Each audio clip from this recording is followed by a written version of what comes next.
At this time mga kabiyayan, dito tayo ngayon sa Kalibu Ostrich Farm. Medyo matagal-tagal yung biyahe natin dahil nagkaligaw pa tayo sa aking nasakyang tricycle. But don't worry, at naapaka na natin ang Kalibu Ostrich Farm.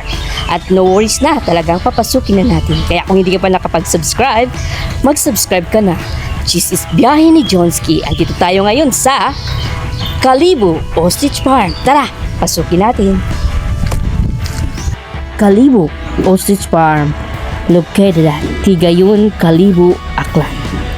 Dito natin matatagpuan ang iba't iba nilang mga hayop kagaya ng buhaya. Kita din natin dito yung kanyang trending sa Facebook na mga ahas o mga sawa na kanilang pinagmamassage. At sa halagang 300 makapagmamassage ka na. Ngayon, nandito ako ngayon sa kanilang crocodile na talagang tinatawag nitong saltwater crocodile. Napakalaki damang to ang crocodile na ito.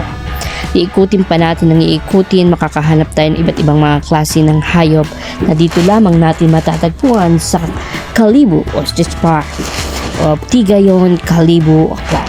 Napakaganda ditong mga hayop. Kagaya nito, African civet na tinatawag nitong yung parang tayo niya, yung dumi niya ay ginagawang coffee. At ito naman yung comment below ka nga. Para sa akin, ito yung wild cat na matatagpuan lamang sa Pilipinas. Meron din sila nito. Siguradong napaka-endangered species ito at lalo na itong pusang ito, yung African civet o Philippine civet. Or I don't know, comment below ka nga kung tama nga yung aking pagkakakilala ng hayop na ito.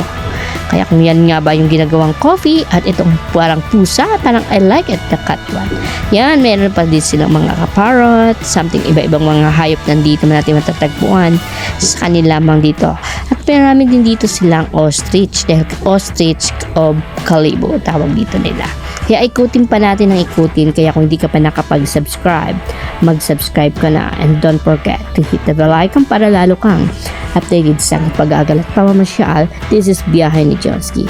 Tara, ikot pa tayo ng ikot dito sa Kalibu Ostrich Farm and Tigayon, Kalibu, Aklan.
Ang gandang klase na iguana.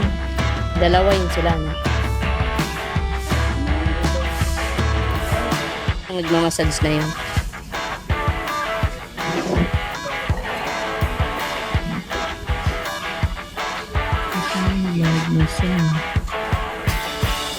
Ito yung taxidermy, di ba?